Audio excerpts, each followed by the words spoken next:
जन्मात या जन्मात तरी मला मुलबाळ मागत जाऊ नका. काय असेल ते पुढच्या जन्मात बघू.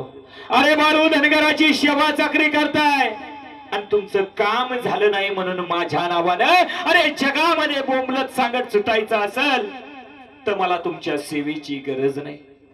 आणि खरोखर मंडळी आजही मामांच्या आज्ञेप्रमाणे जो वागतोय मंडळी, मामा त्याचं कल्याण केल्याशिवाय राहत नाही. आणि मामांच्या आज्ञेचं जो उल्लंघन करतोय आजही मामा त्याला शासन केल्याशिवाय सोडत नाही. एवढा अधिकार या कलियुगात कोणाचा असेल तर या बाळू मामांचा. बोला बोला बाळू मामांच्या नावानं. आवाज एकदा बघा बरं थोडासा शिट्टी मारते थोडी.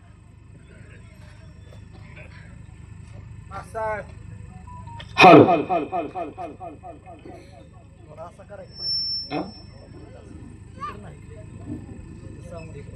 Hello check. Hello check. Hello ठीक आहे राहू दे. बोला बोला बोला मामांच्या नावानं. तर मंडळी कधीच ऐकला नसेल असा प्रसंग घडला मंडळी, कधीच ऐकणार नाही आणि कधी होणारही नाही असा प्रसंग मंडळी एके काळी घडला मंडळी. रेंदाळ गाव होता आणि रेंदाळ गावामध्ये विठू पुजाऱ्याचा भाऊ, आई वडील असं 6 जणांचं कुटुंब होतं. विठू पुजाऱ्याची बायको मायव्वा, त्याचा भाऊ भाऊजाई, आई वडील असं 6 जणांचं कुटुंब होतं. एक जण 100-125 बकरी होती घरी, बकरी राखायचा. एक जण थोडी शेती होती, शेती करायचा. खाऊन पिऊन सुखी समाधानी कुटुंब होतं मंडळी. पण विठू पुजाऱ्याचं न मायवाचं लग्न होऊन मंडळी अरे 3-4 वर्ष लग्नाला झालं होतं, मूलबाळ नाही. एवढी एकच खंत मनामध्ये होती. पण काही दिवसानंतर मंडळी अरे बघता बघता मायवाला दिवस गेलं, आनंद झाला सगळीकडे. पण तो आनंद मंडळी जास्त काळ टिकला नाही. अरे जास्त काळ टिकला नाही मंडळी. आमोशा पौर्णिमा आलं की अरे पोट वाढायचं आणि आमोशा पौर्णिमा संपली की पोट बारीक व्हायचं. अरे बघता बघता 9 महिने वलटून गेले.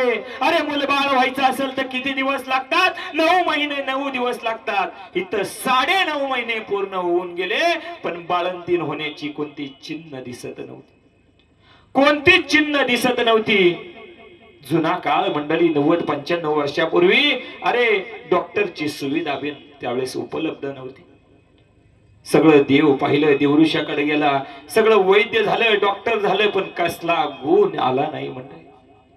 अरे 9.5 महिने वंडून गेले पण बाळंतीण होण्याची चिन्हच काही दिसत. आमोशा पौर्णिमा आलं की पोट वाढायचं आणि आमोशा पौर्णिमा संपली की पोट बारीक व्हायचं. काय करावं सुचत नव्हतं. पण लक्षात घ्या, मामांच्या तळावर यायला फार मोठं पुण्य लागतंय. आणि मामाने सांगितलं पूर्वजन्मीचा काहीतरी संबंध असल्याशिवाय तुम्ही माझ्या दरबारात येत नाही. अरे एक मामांचा भक्त होता हा विठू पुजाऱ्याचा पाहुणा. त्याला ही बातमी कळाली अरे 9.5 महिने पूर्ण होऊन गेलेत पण बाळंतीण होण्याची चिन्ह कोणतीच दिसत नाही. आणि विठू पुजाऱ्याच्या घरी तो विठू पुजाऱ्याचा पाहुणा आला मंडळी. अरे पाहुणा आला ने सांगितलं एक काम करा बाबा, मामांच्या तळावर चला. अरे जिथं डॉक्टर लोक हात टेकतात, जिथं आजाराला औषध मिळत नाही तिथं माझा मामा इलाज करतोय. त्यावेळेस विठू पुजारीची बायको मायव्वा, तो पाहुणा आणि त्याची आई मंडळी 4 जण मामांच्या तळावर निघाले. मामांचा तळ होता मंडळी आदमापूर गावामध्ये मरगूबाईच्या देवळाजवळ. आणि आज मंडळी वर्षातून एकदा मामांची मेंढी माऊली आदमापूरला लिंडी पूजन साठी जाते. आणि आज मंडळी आदमापूरला बकरी आल्यात. तोच भव्य दिव्य कार्यक्रम मंडळी, भव्य दिव्य कार्यक्रम बुधवारी सकाळी 8 वाजता आपल्या गावामध्ये होणार आहे. जसा आदमापूरला कार्यक्रम होईल तोच दिव्य सोहळा मंडळी हा आपल्या गावामध्ये होणार आहे. लक्षात घ्यायचंय. जसं मामांनी रेंदाळच्या कुटुंबाला पाहिलं तसं मामांनी शिव्याचा बडीमार सुरू केला. अरे मामा रांडाच्या उंडगीच्या सुकाळीच्या मामा शिव्या द्यायचं. अरे संतांच्या शिव्या म्हणजे साक्षात ओव्या आहेत मंडळी, लक्षात घ्या. मामा शिव्या कोणाला द्यायचा? ज्याच्या पाठीमाग साडेसाती असल त्या साडेसातीला ती शिव्या असायची मंडळी, माणसांना नाही. चांगलं बोललं की कधी काम होत नव्हतं. मामाने शिवी दिली की त्याचं काम होणार म्हणजे होणार मंडळी, लक्षात घ्या. मामा सांगायचा, माझा देव सांगायचा, अरे माझ्या एका शिवीची जर किंमत करायला गेला, अरे माझ्या एका शिवीची जर किंमत करायला गेला तर 1,00,000 रुपयापेक्षा जास्त किंमत होईल. संतांच्या शिव्या म्हणजे साक्षात ओव्या आहेत मंडळी. मामाने शिव्याचा बडीमार चालू केला. का? अरे देवाला पुढे दिसत होती साडेसाती. 9.5 महिने होऊन गेले. देवाला सांगायची गरज नाही. अरे जगात काय चाललंय या बाळू धनगराच्या डायरीला बार असतंय मामा सांगायचा. अरे तुमचा आत्मा या जगातले सर्व जीवात्म्याकर सायंकाळी आपण केलेल्या कर्माची नोंद मामांपर्यंत देतात. मग मामांचा अधिकार काय असेल? शिव्याचा बडीमार चालू होता. शिव्याचा बडीमार चालू असताना विठू पुजारी मामांजवळ गेला. देवा 9.5 महिने पूर्ण होऊन गेले, बाळंतीण होण्याची काही चिन्ह दिसत नाही. देवा लय आशेनं आलोय, काहीतरी इलाज करा देवा. अरे म्या काय डॉक्टर हाय का सुईन आहे? माझा देव बोलायला लागला. अरे म्या काय डॉक्टर हाय का सुईन आहे? अरे इथं तुमच्या राडी धुवायला कोण मोकळे? कन्या खा आणि रस्त्याला लागा. मामा ताडकन उठलं, बकऱ्याकडे निघून गेलं. मान अपमान सगळं सहन करत होती मंडळी. संध्याकाळी 4-4:30 वाजता मामा तळावर आले. चहा झालेला होता. चहा घेतला या रेंदाळच्या कुटुंबाने. रात्रीचा प्रसाद घेतला. सकाळ झाली. विठू पुजारी मामांजवळ गेला आणि आपलं घरानं सांगायला लागला. देवा हात जोडलं. देवा काही करा, 9.5 महिने पूर्ण होऊन गेले. सगळं डॉक्टर झालं, वैद्य झालं, कसला गुण येईना. मामाने परत त्याला पाहिलं आणि शिव्याचा बडीमार सुरू केला. ताडकन माझा देव उठला आणि बकऱ्याकडे निघून गेला. माझा देव तळावरच थांबली मंडळी. काय मामा बोलल ते सांगायला ऐकायला तयार होते मंडळी. परत मामा 4च्या सुमारास तळावर आलं. पाहिलं, अरे एवढ्या शिव्याचा बडीमार दिला पण तळ सोडला नाही, तळ सोडला नाही. त्यावेळेस मामाने जवळ बोलावलं. अरे विठू पुजाऱ्या, अरे रांडाच्या इकडे ये. मामा बोलायला लागले. हे बघ, तुझं सगळं कुटुंब माझ्या तळावर पडेल ते काम करायला तयार असेल, सेवा करायला तयार असेल तर मी ही केस माझ्या अंगावर घेतो, नाहीतर कन्या खा तुमच्या रस्त्याला लागा. फुकट देव कुणालाच काही देत नाही. का घेसी तेव्हा देसी ऐसा असशी उदार. काहीतरी भक्तिरूपी तुमच्याकडून सेवा करून घेणार तरच मी मामा मेवा देणार मंडळी. सेवा कोणती असेल? सगळ्यात मोठी सेवा असेल तर मामांच्या शेळ्या मेंढ्यांना पोटभर चारा देणं सगळ्यात मोठी सेवा. मामा 8 दिवस मुदत द्या, गावाकडे जातो, सगळी व्यवस्था लावतो. मामा दर्शन घेतलं, देवाला वचन दिलं, गावाकडे गेला. भाऊ आला होता. संध्याकाळी 100-125 बकरी होती चारून. भावाला सांगायला लागला मामांकडे गेलतो. पण मामांनी सांगितलं आपल्या कुटुंब, सगळं कुटुंब मामाच्या तळावर पडल ते काम करायला तयार असेल तर मामा ही केस आपल्या अंगावर घेतोय. काय करायचं? भावाला सांगायला लागला मंडळी. त्यावेळेचा भाऊ होता, आजचा नाही मंडळी. त्यावेळेचा भाऊ सांगायला लागला, अरे दादा, अरे वहिनी आमच्यावर आईप्रमाणे जीव लावते, माया लावते, आणि या वहिनीच्या सुखापेक्षा हा संसार प्रपंच लय लाख मुलाचा आहे का? दादा जाऊया म्हणले. अरे गावामध्ये ती 100-125 बकरी त्या पाहुण्याजवळ सांभाळाई दिली. एका शेतकऱ्याला थोडस धान्य देऊन मंडळी आई वडिलांच्या पोट्या पाण्याची सोय लावली. आणि मंडळी आई वडिलांची सोय लावली, बकरी पाठवून दिली. शेत जमिनी गावात एका शेतकऱ्याला करायला दिली मंडळी. आणि बरोबर 8व्या दिवशी हे सगळं कुटुंब विठू पुजाऱ्याची बायको मायवा, भाऊजय आणि भाऊ 4 जण मंडळी मामांच्या तळावर आले. जसं 8व्या दिवशी तळावर आलं, देवाला सुद्धा आनंद झाला. अरे आपण मनामध्ये देवाला शब्द देतोय मंडळी, ऐका, देवाला मनामध्ये कधीतरी बोलतोय, अरे मी 1 दिवस तरी सेवा करेल, 8 दिवस तरी सेवा करेल, 1.25 महिना तरी सेवा करेल. मनामध्ये बोललं असलं मंडळी तरी सुद्धा देवाला कळतं का? अरे जगात काय चाललंय मला सांगायची गरज नाही मामा, सांगायचे माझ्या डायरीला समद बार केलेला असतंय. सेवा चालू झाली. अरे महिन्या मागून महिन्या वलडत चालले होते. अमावस्या पौर्णिमा आले की पोट वाढायचं, पोट बारीक व्हायचं, हा प्रकार चालू होता. महिन्या मागून वंडून महिने चालले होते. मामा कर्नाटक भागामध्ये निघाले. अरे जमखंडी डोंगराच्या पायथ्याला मामांचा तळ पडला मंडळी. सेवा चालू होती मंडळी. 2 बाया मंडळी, विठू पुजारीची बायको मायवा आणि बाऊजय, ह्या दोघी जण मंडळी तळावर स्वयंपाक करायचा, जेवण वाढायचं, भांडी घासायची, पिठा मिठाची जुळवणी करायची, मोकळ्या वेळामध्ये लहान लहान पिल्लांची सेवा करायची मंडळी. सेवा चालू होती. या सेवा काळामध्ये मंडळी अमावस्या पौर्णिमा आलं की पोट वाढायचं, पोट बारीक व्हायचं, हा प्रकार चालू झाला. अरे 1 दिवस देवाची सेवा केली तर आपल्याला वाटतं मला फरक का पडला नाही. महिन्या मागून महिने वंडून चाललं होतं. गर्भ पोटामध्ये तसाच होता. जमखंडीच्या डोंगरामध्ये पायथ्याला मंडळी मामांचा तळ होता.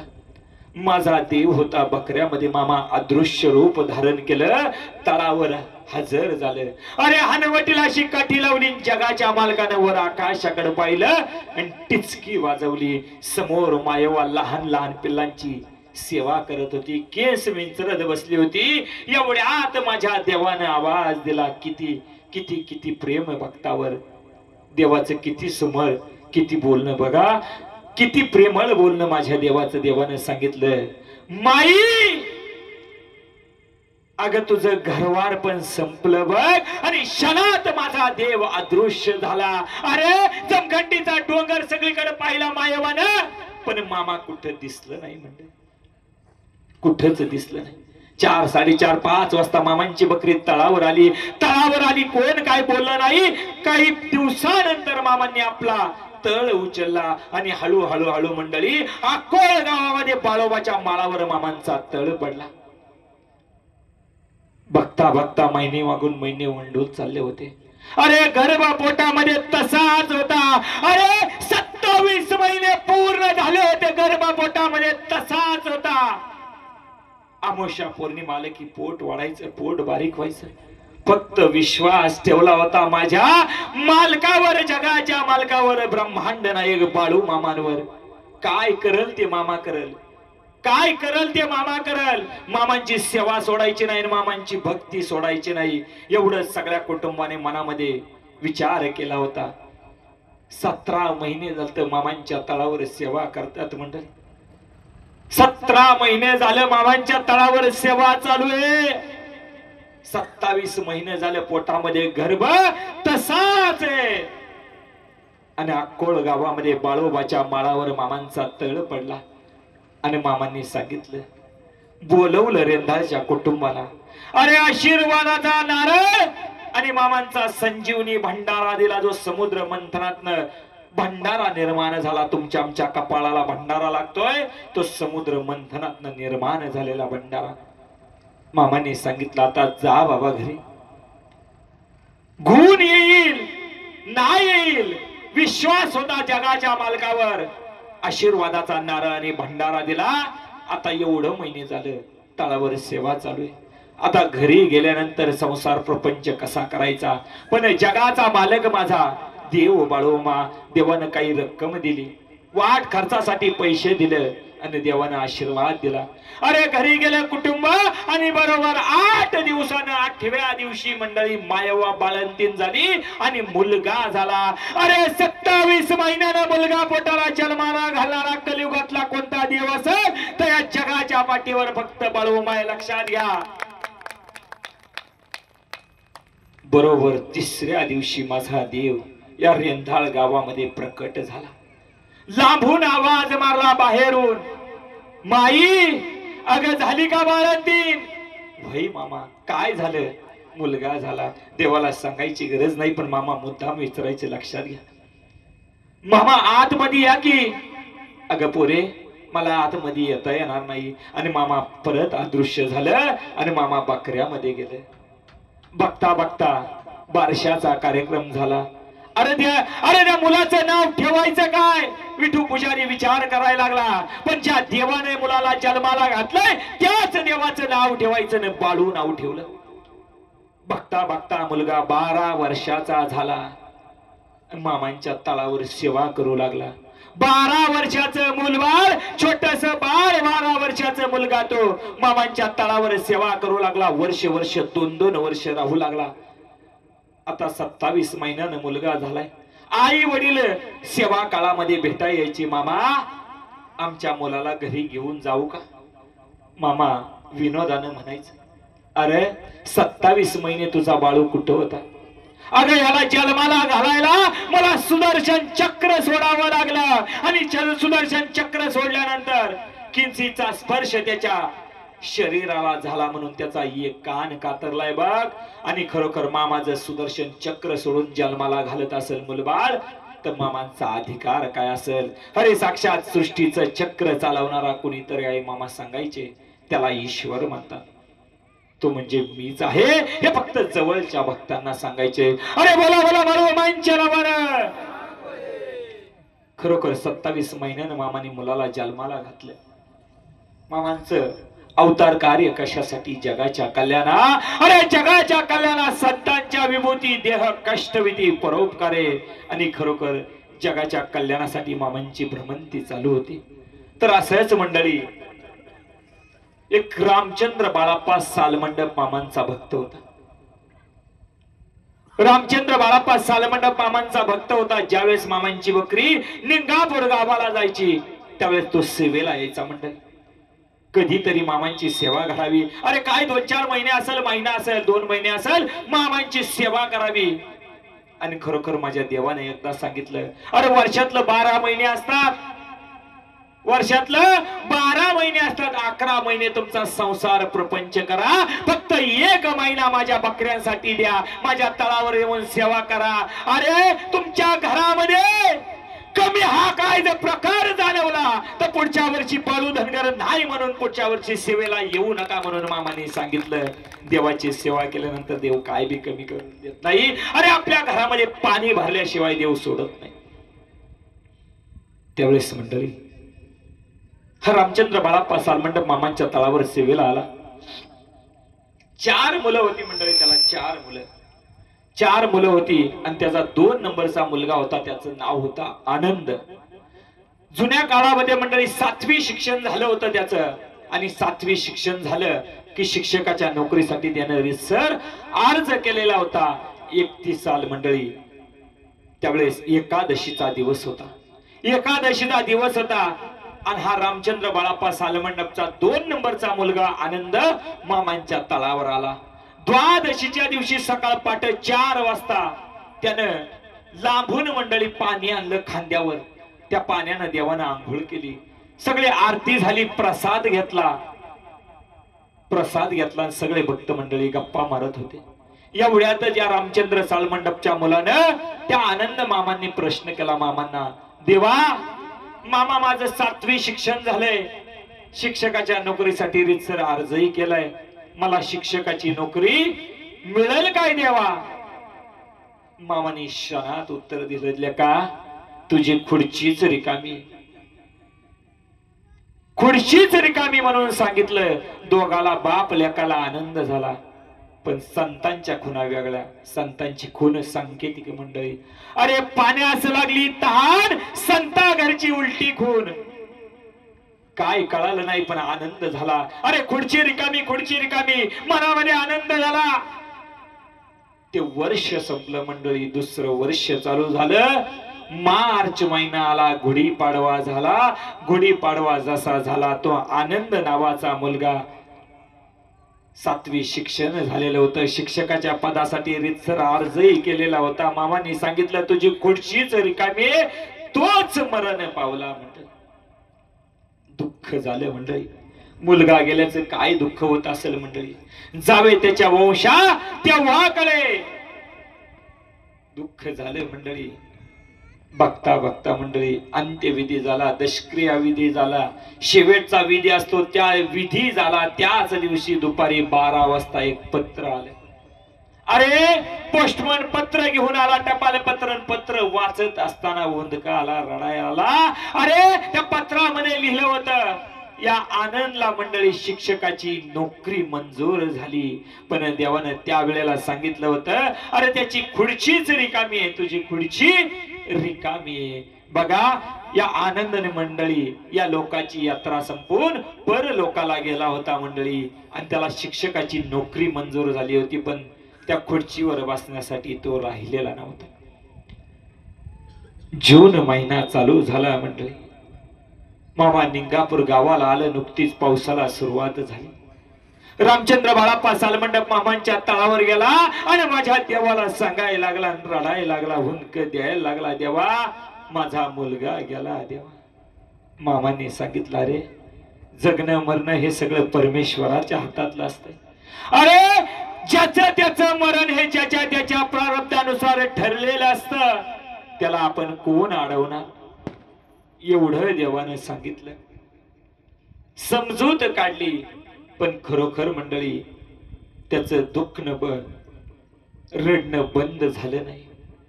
मामाने एक कथा सांगितली, ऐका. देवाच्या मुखातून आलेली कथा तुम्हाला सांगतोय.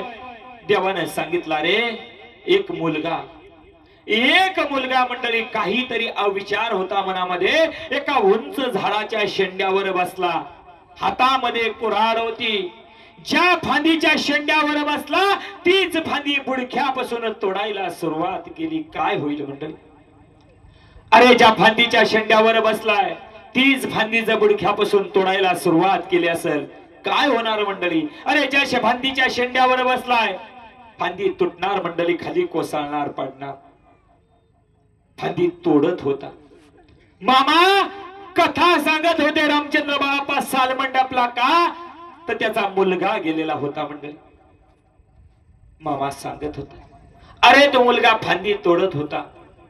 एवढ्यात आकाश मार्गाने भगवान शंकर आणि पार्वती आईसाहेब कुठंतरी चाललेले असतात.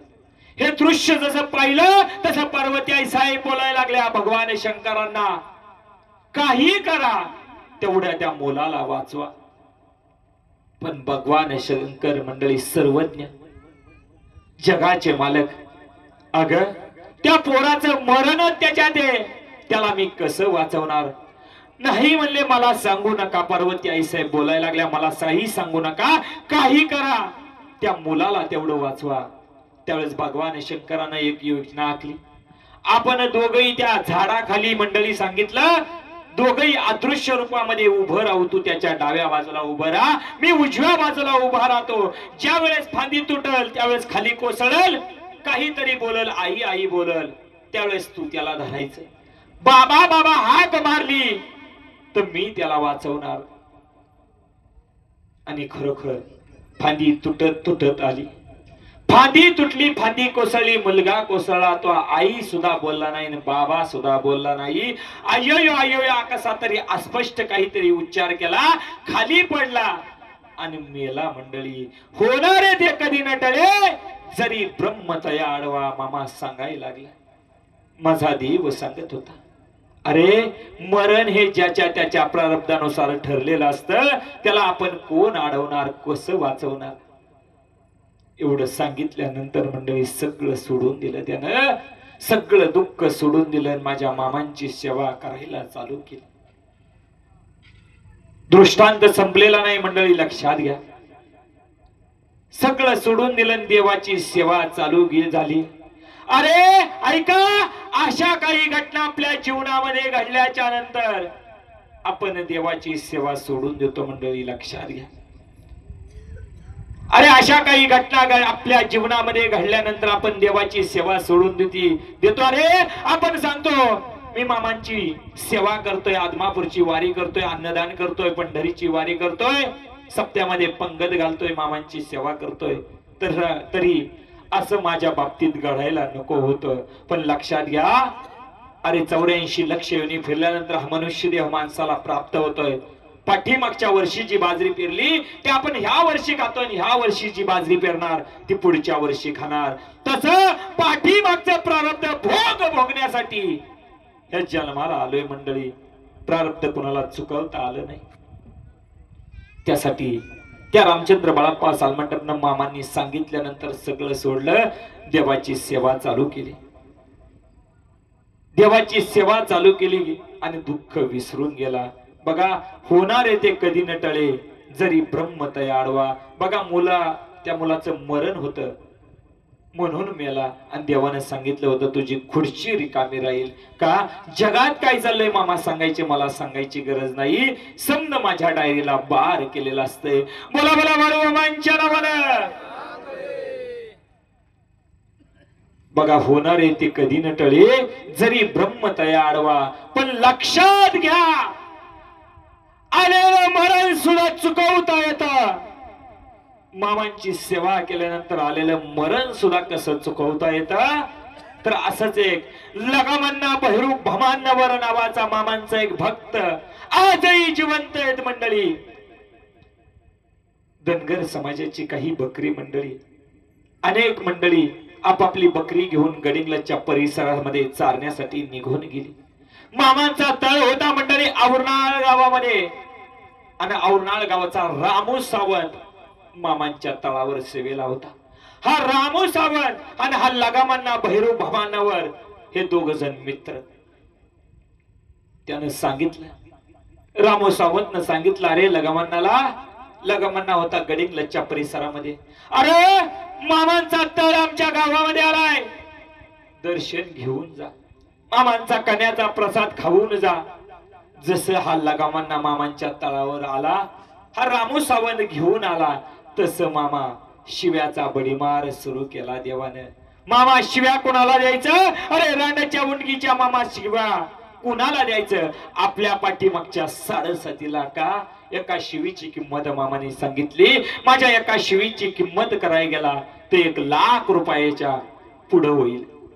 शिव्याचा बडीमार सुरू केला. रामू सावंतला माझा देव बोलायला लागला, अरे राम्या, अरे रांडच्या, अरे राम्या काय बोलाला कशाला माझ्या तळावर आणलंय? अरे ह्या पोराचं मरण मला दिसतंय.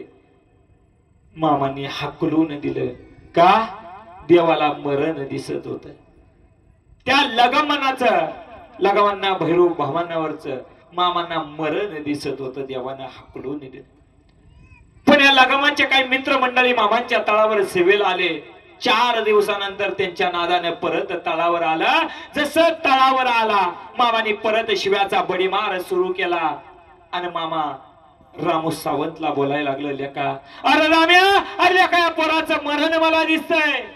परत देवानं हाकलून दिलं. अरे मामांची शिवी म्हणजे साक्षात ओव्या आहेत आणि खरोखर 7.5 जात होती म्हणजे.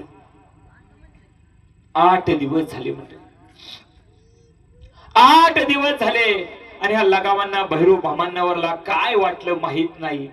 मामांच्या तळावर आलं. मामाने शिव्याचा बडीमार सुरूच ठेवलं. रामू सावंतला मामा बोलायला लागलं, राम्या, अरे कुणाचं गाडगं माझ्या माथ्यावर पडतोय? लेका ह्या पोराचं मरण मला दिसतंय. मामाने शिव्याचा बडीमार चालू ठेवला. थोड्या वेळानंतर मामा शांत झालं. मामांनी काय केलं? कन्याचा प्रसाद खायला दिला. अरे लगामांना एक काम कर म्हणले, अरे तुझी बकरी गडिंग्लजच्या परिसरामध्ये तुझ्या बकऱ्यांना लाळीची साथ आले.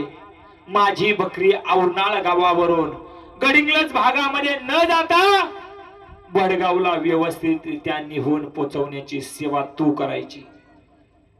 देवाने सेवा सांगितली. या लगामांना भरपूर खटपट केली, भरपूर कष्ट घेतलं आणि व्यवस्थितरित्या मंडळी औरनाळ गावावरून बडगावला बकरी निहून पोचवली. सेवा केली देवाची. काही दिवस सेवा केली आणि खरोखर ज्या वेळेस आपण भक्ती करतो, सेवा करतो, देवावर उपकार होत आणि उपकाराची परतफेड देव कोणत्या रूपाने करेल सांगता येत नाही. आणि नंतर मंडळी बडगावला बकरी आली, बकरी चरत होती आणि हा लगामांना भैरव भमानवार आणि माझा देव असं बकऱ्यामध्ये निवांत बसलं होतं. बकरी चरत होती आणि मामा एकटं बोलायला लागलं, अरे वर गेला असतं शिडी लावतो आणि खाली गेला तर कुदळीने वर उकरून काढतो. अरे कोण तुझ्या केसाला धक्का लावतोय? अरे तेच पाहतो मामा. बोलत होतं लगामन्नाला काय कळत नव्हतं. अरे वर गेला असतं शिडी लावतो, खाली गेला तर कुदळीने वर उकरून काढतो. अरे कोण तुझ्या केसाला धक्का लावतोय तेच पाहतो. बराच वेळ मामा बोलत होतो, पण या लगामन्नाला काय कळालं नाही मंडळी. 2 दिवसानंतर लगामन्ना मामांचा आशीर्वादाचा नारळ आणि भंडारा घेऊन निघाला मंडळी. कुठे गेला? आपल्या स्वतःच्या बकऱ्यामध्ये गडिंग्लजच्या परिसरामध्ये गेले. अरे पावसाळ्याचे दिवस चालू होते, कुठेतरी विजा चमकत होत्या आणि एवढ्यात मुसळधार पाऊस चालू झाला. मित्रमंडळीला बोलायला लागला, अरे आपण काळभैरीच्या रस्त्याने जाऊया. अरे जोरात पावसाची फळी आली, पण मित्रमंडळी ऐकायला तयार नाही. अरे तुला जायचंय तिकडे जा. एवढ्यात त्यांच्या बकऱ्याला त्यांनी विशिष्ट आवाज मारला. 2 मेंढ्या, 3 शेळ्या, 2 कुत्री त्याच्या बरोबर आली. बाकीची बकरी पाठीमागे येत होती. एवढ्यात विजानं घाला घातला, वीज कोसळली मंडळी. त्याबरोबर 2 मेंढ्या, 3 शेळ्या आणि 1 कुत्रा जाग्यावर मरण पावला. 1 कुत्रा आणि 1 लगामांना वाचला. लगामांना 2 दिवस बेशुद्ध होता. 2 दिवसानंतर शुद्धीवर आला आणि मामांचा तळ गाठला. अरे कानामध्ये शब्द घुमत होता, वर गेला असतं शिडी लावतो, खाली गेला तर कुदळीला वर उकरून काढतो. कोण तुझ्या केसाला धक्का लावतोय तेच पाहतो. मामांचं दर्शन घेतलं. देवा लय उपकार झाले. अरे रांडेच्या, अरे तुझं मरण मला दिसत होतं, पण माझ्या तळावर सेवा केली म्हणून मला तुला वाचवावं लागलं. आणि आज मंडळी त्यावेळेस मरण पावला असता माणूस तो मंडळी आज जिवंत आहे. मामांची बकरी राखलेली लोक आज कितीतरी लोक जिवंत आहेत मंडळी. बोला बोला बोला मांच्याला म्हणा. तर मंडळी असा देव वळो मामा जगाचा मालक मंडळी कोणत्या रूपानं पगार देईल ते सांगता येत नाही. तर असंच माझा देव जगा वेगळा. आप्पाच्या वडीला मामा दर अमावस्येला सुरुवातीच्या काळामध्ये जायचं, हलसिद्धनाथांचं दर्शन घेणार, हलसिद्धनाथांची भेट घेणार, परत बकऱ्यात येणार. तिथेही मामांचे काही भक्त होते. त्या भक्तांपैकी एक भक्त होता मंडळी संतो आप्पा शिंगाडी. काय करायचा मंडळी, मामांना घरी घेऊन जायचा, यथा सांग मामांची सेवा भक्ती करायचा. मामा काही दिवसानं विजापूर भागामध्ये निघून गेले. 3-4 वर्ष लग्नाला झालं होतं शिंगाडी कुटुंबाला. अरे मुलबाळ नाही. त्यावेळेस मंडळी जुना काळ मंडळी, बोळी बाबडी जनता, देव पाहणं, देवऋषाच्या नादी लागणं असा प्रकार चालू झाला मंडळी. आणि त्यावेळेला काय केलं, एका देवऋषाने सांगितलं, अरे तुमच्या पारड्यात करेवा करा, म्हणजे गाभण मेंढ्याला कुठून तरी तिला कापा, तिचं पिल्लू पुरा. देवऋषाने सांगितलं तुला होईल मुलबाळ. त्यानं कार्यक्रम करायचा ठरवला. देवऋषाने सांगितलं भर अमावस्येच्या रात्री कार्यक्रम करायचा. अरे पै पाहुणे जमा केले, शेजार पाजार भावकी सगळी गोळा झाली. पण माझ्या देवाला कळालं का जगात काय चाललंय मला सांगायची गरज नाही. मामा सांगायची, मला समज ठाव असते. माझ्या देवाला कळालं अरे आपला भक्त चुकीचा मार्ग अवलंबतोय. आणि मामा त्याच दिवशी आप्पाची वाडी गावामध्ये आलं आणि या शिंगाडीच्या घरामध्ये गेलं आणि आवाज मारला, अरे शिंगाडी, अरे राण्याच्या कुठं आले का? शिंगाडी घरात नव्हता. पै पाहुणे शेजार पाजार सगळं बाहेर आला, घराच्या बाहेर गप्प होते. अरे तुमची तोंड काय शिवल्यात का? एवढ्यात प्रसाद बांधलेली मेंढी ब्या ब्या 2-4 वेळा आवाज आला. शिंगाडी समोर आला. मामा बोलायला, अरे शिंगाडी, अरे त्या मेंढीला काही चारा पाणी दिला का नाही? शिंगाडी गप्प. अरे मनामध्ये विचार चालू झाला, मामा या वेळेला आता यायला नको हवं होतं, पण माझा देव आलाय, आता करायचं काय? बावकीतला एक माणूस समोर आला. मामांना सांगायला लागला, देवा एका देवऋषाने सांगितलंय मुलबाळ होत नाही तर गाभण मेंढ्यान कापण तिचं पिल्लू पूर. त्यावेळेस मामांच्या रागाची कल्पना शिंगाडीला होती मंडळी. मामा बोलल ते सत्य होणार, अरे बोलल ते सत्य होणार.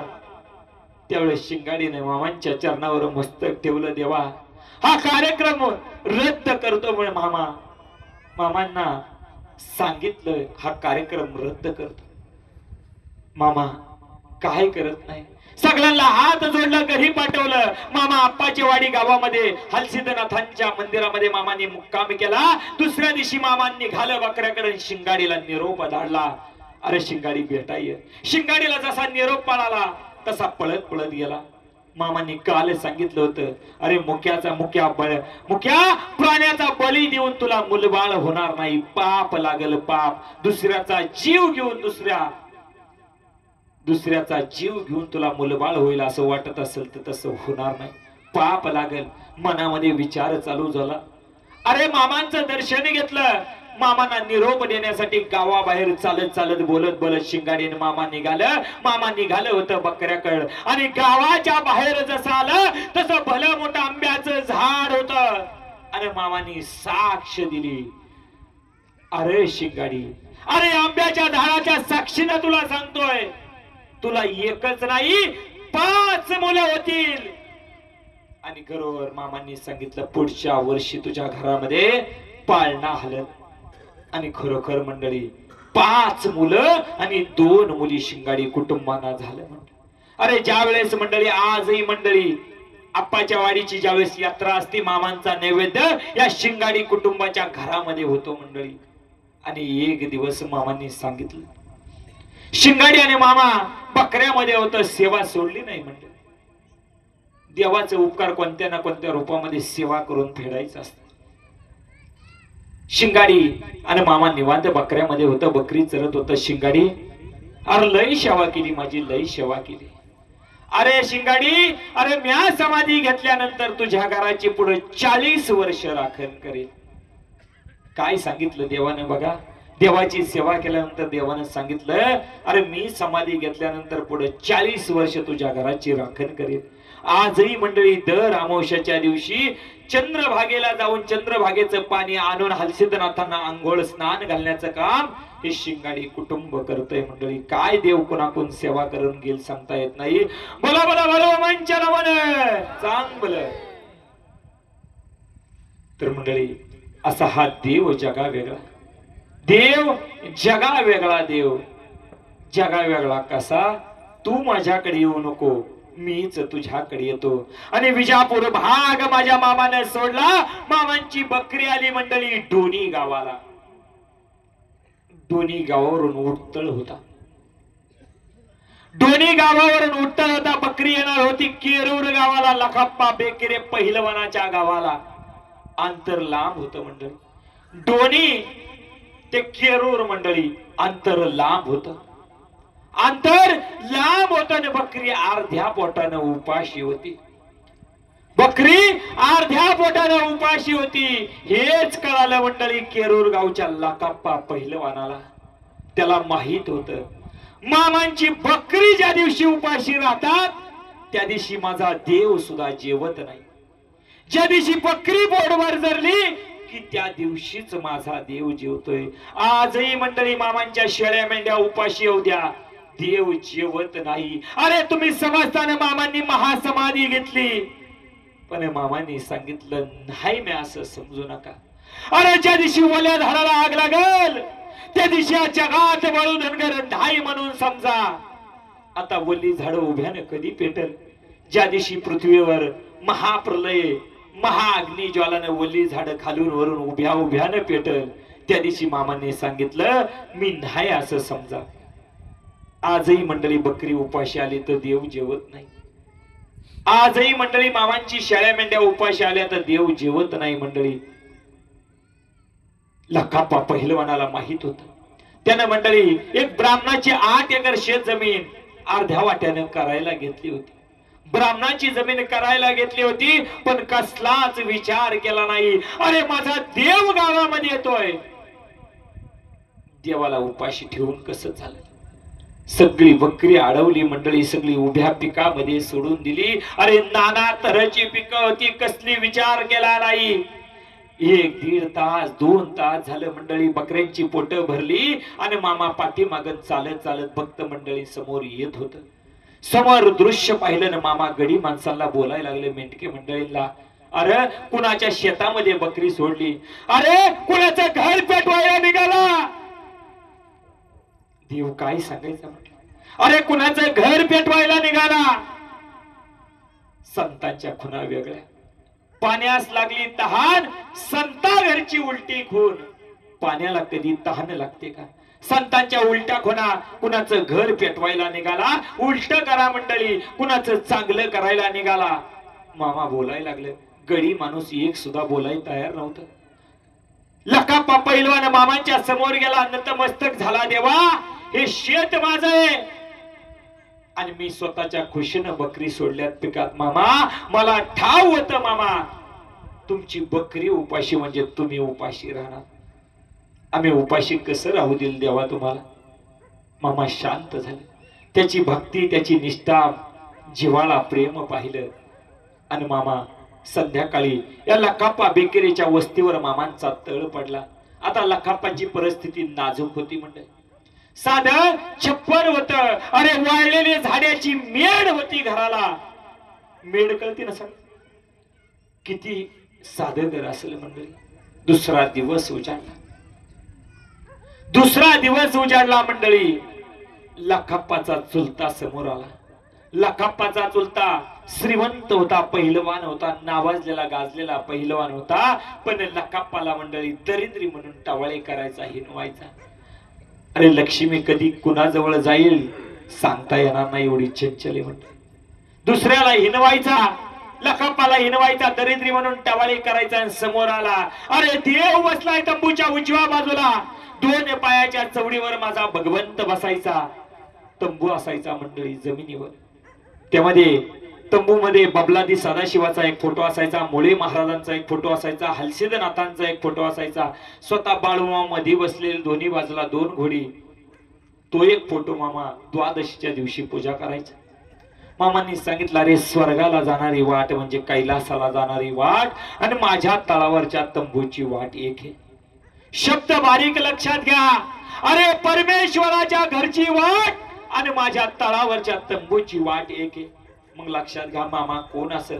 मामा साक्षात भगवंत, साक्षात परमेश्वर आहे. ह्या वाक्यातून आपल्याला सिद्ध होतोय परमेश्वराच्या घरची वाट माझ्या तळावरच्या तंबूची वाट एक.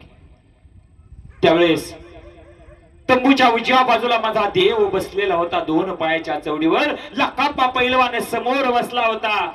आणि त्यावेळेला लखाप्पाचा चुलता रामा बेकिरे समोर आला न बोलायला लागला लखाप्पाला, हे असले सुयादोर लिंबू तंत्र मंत्र करणारे देवऋषी मी लय पाहिलेत.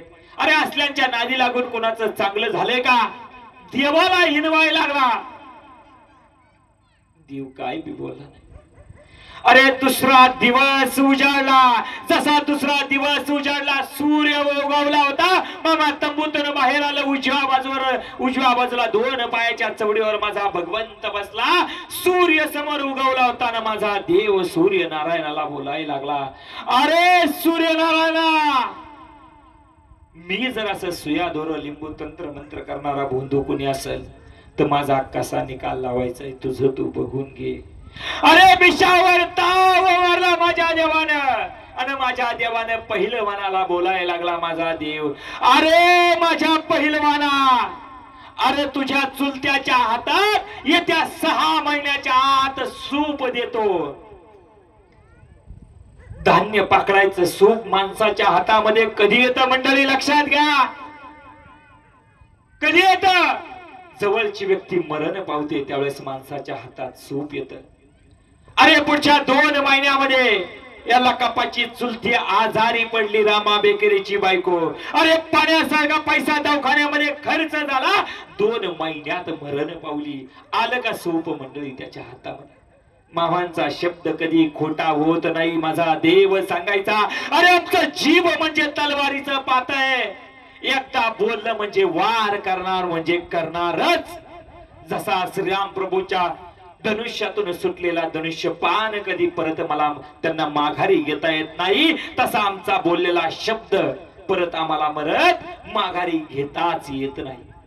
पुढच्या 2 महिन्यात लखप्पाचा चुलता रामा बेकेरे आजारी पडला मंडळी. पाण्यासारखा पैसा दवाखान्यामध्ये खर्च झाला, शेवटी तोही मरण पावला.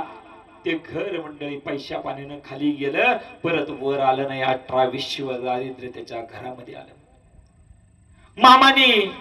मामा कशाच्या तरी खून सांगायचे, साक्ष द्यायचे. मामानी साक्ष कशाची दिली?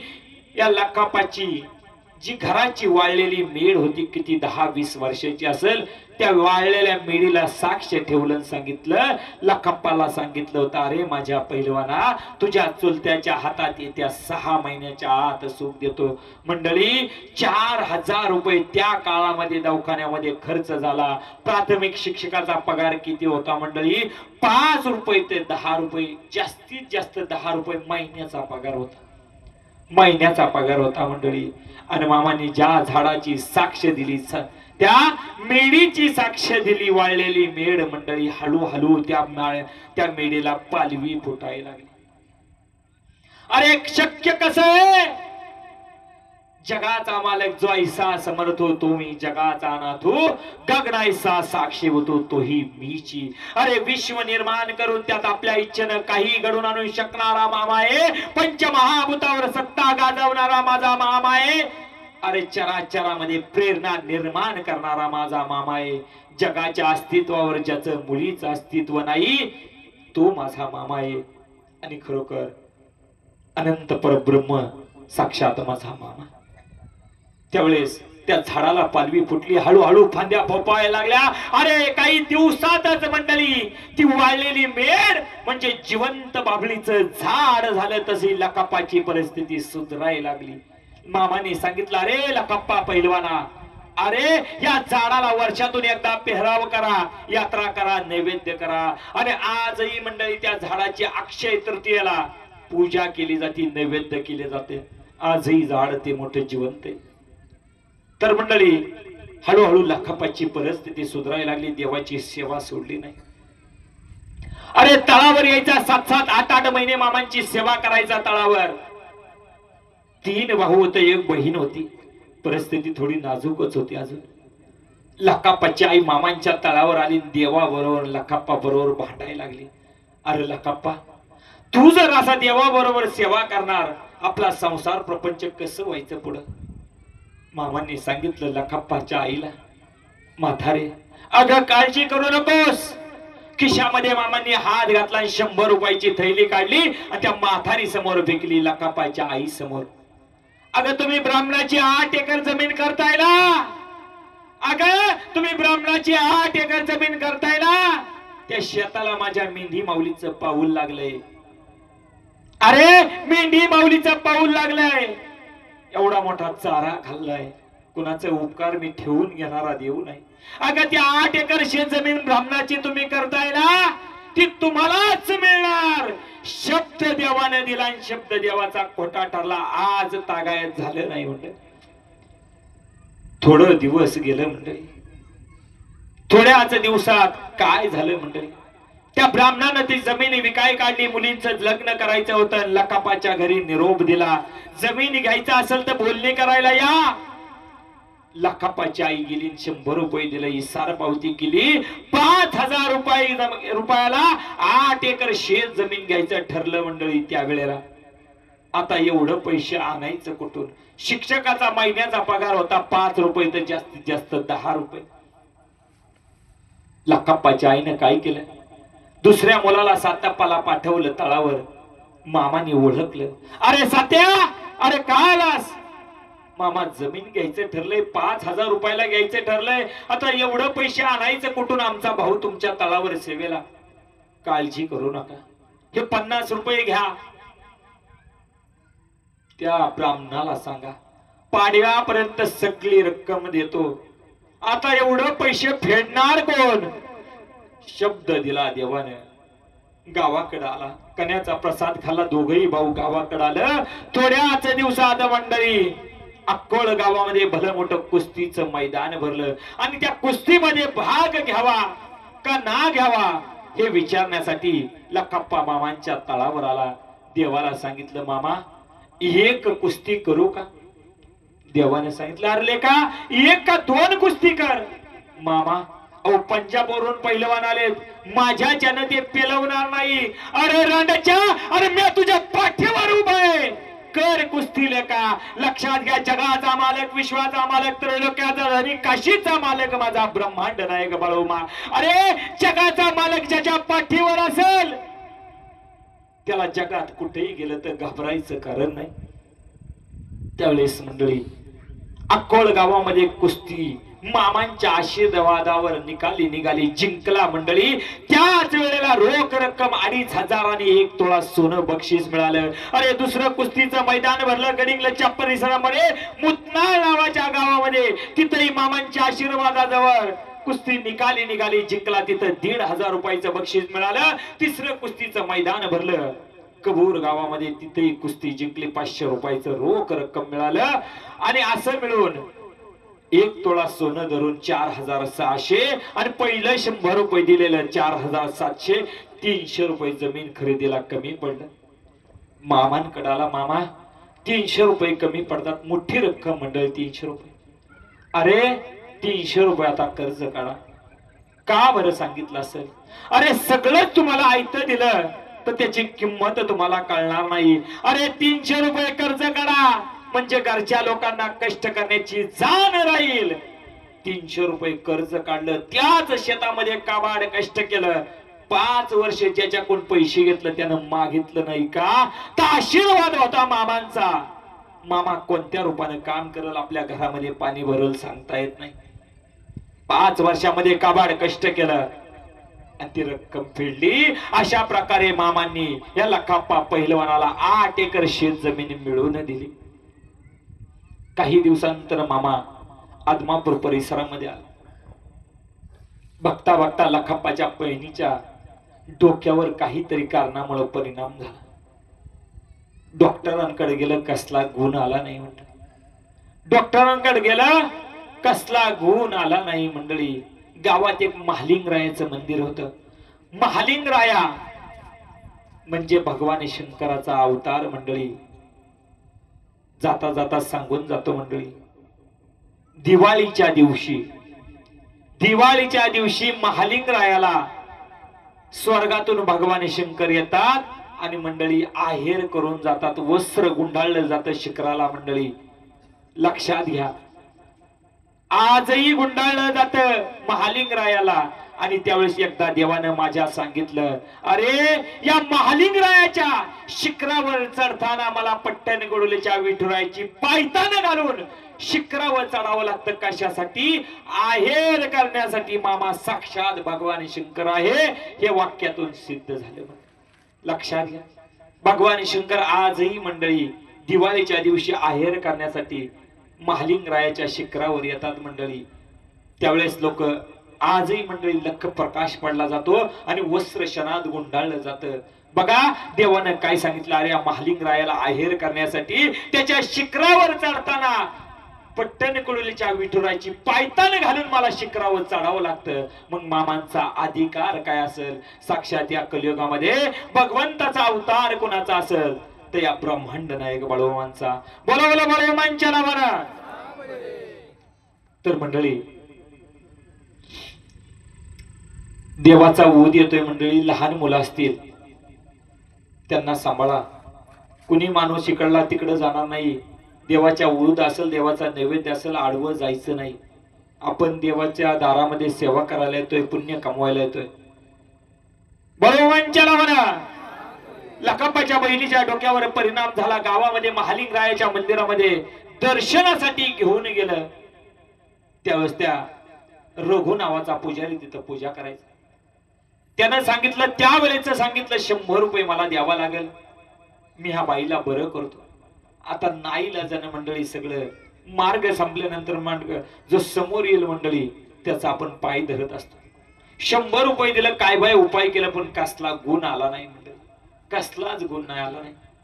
4 महिने बघता बघता लोटलं गेलं आणि माझ्या देवाला काळजी लागली, अरे माझा भक्त संकटात आहे. आणि खरोखर देवाची भ्रमंती चालू आहे. कुणाच्या तरी मनामध्ये श्रद्धा असती, सेवा करण्याचा मनामध्ये संकल्प केलेला असतो. खरोखर भक्ती बघून देव त्याच्या गावामध्ये येतोय मंडळी, खोटं सांगत नाही. आज मंडळी मी स्वतः 9 नंबर पालखी श्रीगोंद्यामध्ये होते. तिकडं जायचो मी, माथोबाच्या आळंदीचा मला कधी वाटलं नाही स्वप्नात सुद्धा देव आमच्या गावाला येईल. यवत पशी पालखी आलती पण कधी स्वप्नात सुद्धा वाटलं नव्हतं. पण